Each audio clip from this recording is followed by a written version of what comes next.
मंदिर इस गांव के लिए बहुत ही शुभ है। अरे शुभ तो है, तो फिर भी लोग इस मंदिर से दूर क्यों रहते हैं? ये इतना वीरान क्यों रहता है? अरे बड़े बुजुर्ग कहते हैं कि मंदिर में आत्माओं का राज है, जो लोगों की मदद करते हैं, लेकिन मंदिर से सभी को दूर भी रखते हैं। अरे ये कैसी आत्माएं हैं जो लोगों की मदद भी करते हैं और लोगों को मंदिर से दूर भी रखते हैं? अरे यही चलता आया है यहाँ पर, इसीलिए कोई कुछ बोलता नहीं, क्योंकि जिसके घर में कोई भी परेशानी होती है तो बताते हैं कि इस मंदिर से उन्हें मदद मिलती है। अरे वाह, ये तो अच्छी बात है। तभी इस गांव में इतनी खुशहाली दिखती है। तभी बाहर किसी की चीखने चिल्लाने की आवाज आती है। दोनों बाहर निकलती हैं तो देखती हैं कि गांव के एक बुजुर्ग रो रहे हैं, क्योंकि शहर से उन्हें कोई बुरी खबर मिली है। अरे क्या हुआ चच्चा, रो क्यों रहे हो आप? हाँ चाचा, बताओ ना, हुआ क्या? अरे क्या बताऊं बेटे, मेरा बेटा शहर गया हुआ था कमाने, लेकिन आज खबर मिली है कि उसका एक्सीडेंट हो गया। वो अस्पताल में भर्ती है। अरे तो इसमें परेशान होने की क्या बात है चाचा, जाओ शहर और बेटे का इलाज करवाओ। हाँ चाचा, विमला सही कह रही है। आप शहर जाओ और इलाज करवाओ।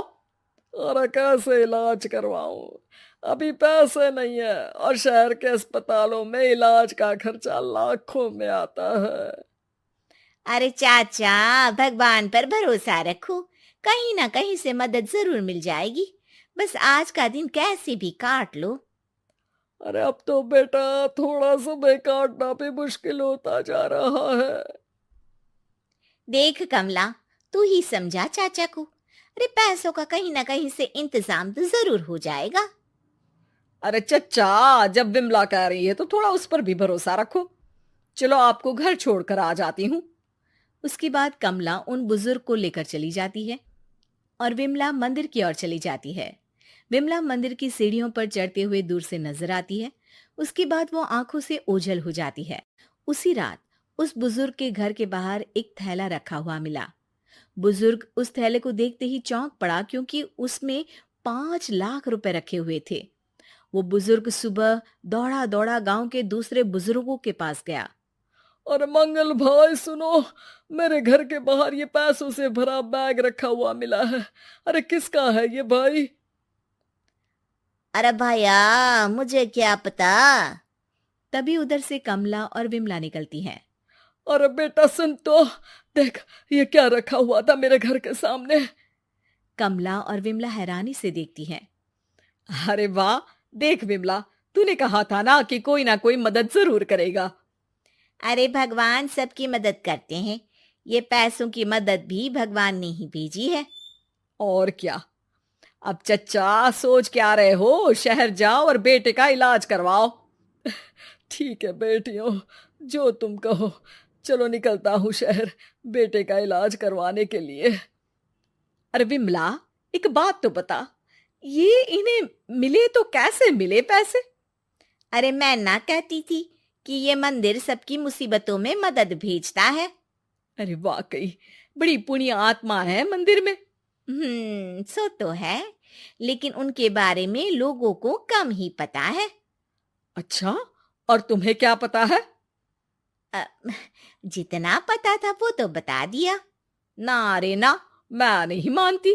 तू कुछ तो छिपा रही है। अरे कुछ ना छिपा रही, जो पता था वो बता दिया। मंदिर से लोगों को मदद मिलती है, बस इतना ही पता है। ठीक है बाबा, अब नहीं पूछूंगी। इसके बाद उसी रात कमला चुपचाप अपने कमरे से निकलती है और मंदिर की ओर चल पड़ती है। कमला धीरे धीरे मंदिर के दरवाजे पर पहुंचती है। अंदर से हल्की हल्की रोशनी आ रही थी। इसके बाद जो वो देखती है वो हैरान रह जाती है। कमला इसके बाद तेजी से वापस लौट आती है। दूसरे दिन सुबह सुबह। अरे विमला, तू तो छिपी रुस्तम निकली। है? ऐसा क्या छिपा लिया मैंने? अरे तूने तो भनक ही नहीं लगने दी और चाचा की मदद भी कर दी। हैं? ये क्या कह रही हो? ऐसा कैसे कह सकती हो तुम? मैंने कोई मदद वदद नहीं की। और सब पता है मुझे, कल रात मैं गई थी मंदिर। तो क्या देखा? अरे तुम्हारा पति और कुछ लोग वहां दिखे। बोरियों में नोट भरे हुए थे और सभी नोट गिनने में लगे हुए थे। तो तुम्हें क्या लगा? वो क्या कर रहे थे? अरे मैं समझ गई कि वो लोग कहीं से डकैती कर पैसे लेकर यहाँ मंदिर के पीछे छिपाते हैं। अब जब तुम जान ही गई हो तो बता देती हूँ, लेकिन ये बात किसी को पता नहीं लगनी चाहिए।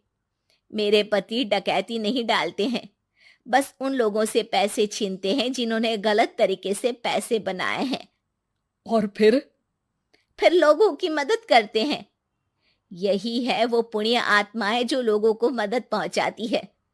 अब समझी? हाँ, अब समझी उन पुण्य आत्माओं का चक्कर। सही है।